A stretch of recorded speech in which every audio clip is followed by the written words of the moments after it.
গোলাগুলির শব্দ আর কূটনীতির আড়ালে নিঃশব্দে ফুলে ফেঁপে উঠেছে যুক্তরাষ্ট্রের অস্ত্রের বাণিজ্য। মুখে শান্তির বুলি যতই উচ্চারিত হোক, বাস্তবে ক্ষমতাধর রাষ্ট্রগুলোর কাছে যুদ্ধ কেবল কৌশল নয়, এক বিশাল ব্যবসা। আর সেই ব্যবসার কেন্দ্রবিন্দুতে আবারও উঠে এসেছে যুক্তরাষ্ট্রের স্টেট ডিপার্টমেন্ট।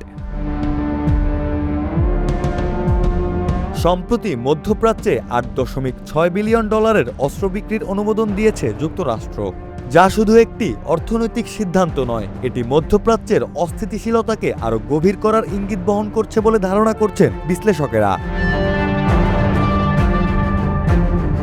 কাতার, ইসরায়েল, কুয়েত এবং সংযুক্ত আরব আমিরাত, এই চারটি দেশকে ঘিরে যে সামরিক শক্তির ভারসাম্য তৈরি হচ্ছে তা নিছক প্রতিরক্ষামূলক নয়, বরং ভবিষ্যৎ সংঘাতের মঞ্চ প্রস্তুত করছে। স্টেট ডিপার্টমেন্টের ঘোষণায় বলা হয়, কুয়েতের কাছে $2.5 বিলিয়ন সমন্বিত ব্যাটল কমান্ড সিস্টেম বিক্রি করা হবে। একই সঙ্গে ইসরায়েলের কাছে $992.4 মিলিয়ন এবং সংযুক্ত আরব আমিরাতের কাছে $147.6 মিলিয়ন অ্যাডভান্স প্রিসিশন কিল উইপেন সিস্টেম বিক্রির অনুমোদন দেওয়া হয়েছে। মার্কিন পররাষ্ট্র দপ্তর জানিয়েছে, কাতার, ইসরায়েল ও সংযুক্ত আরব আমিরাতে এসব অস্ত্র সরবরাহ করবে ঠিকাদার প্রতিষ্ঠান BAE সিস্টেমস। অন্যদিকে কুয়েতের ব্যাটল কমান্ড সিস্টেম এবং কাতারের প্যাট্রিয়ট এয়ার ডিফেন্স ব্যবস্থা সরবরাহ করবে RTX ও লকহিড মার্টিন।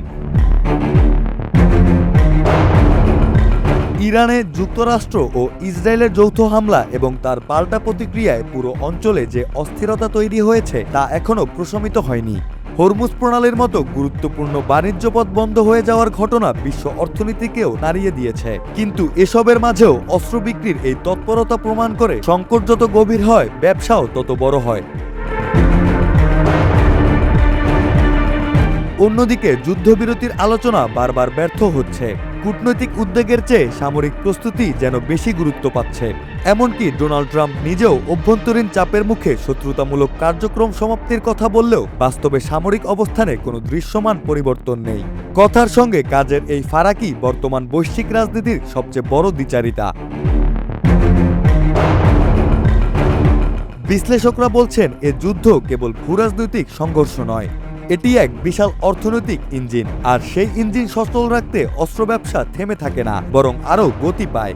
শান্তির আলোচনার আড়ালে যখন অস্ত্রের চুক্তি স্বাক্ষরিত হয়, তখন বুঝতে বাকি থাকে না, যুদ্ধ থামানোর চেয়ে যুদ্ধকে টিকিয়ে রাখাই যেন অনেকের কাছে বেশি লাভজনক।